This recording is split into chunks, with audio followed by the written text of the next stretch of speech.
السلام علیکم دوستوں، ویلکم بیک ٹو اور چینل فائنڈ اردو۔ شروڈ کا مطلب ہے چلاک، ہوشیار، تیز فہم۔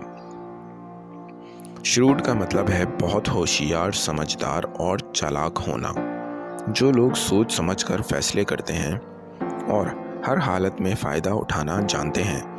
یہ لفظ اکثر بزنس، پالیٹکس یا پرسنل ڈیسیجنز کے لیے یوز ہوتا ہے۔ He is a shrewd businessman who never misses an opportunity۔ وہ ایک چالاک تاجر ہے جو کبھی بھی موقع ہاتھ سے نہیں جانے دیتا۔ تو دوستوں، شروڈ کا مطلب ہے ہوشیار سے فیصلے لینا اور چالاک طریقے سے کام کرنا۔ امید ہے آپ کو شروڈ کا مطلب سمجھ میں آ گیا ہوگا۔ ملتے ہیں نیکسٹ ویڈیو میں، شکریہ۔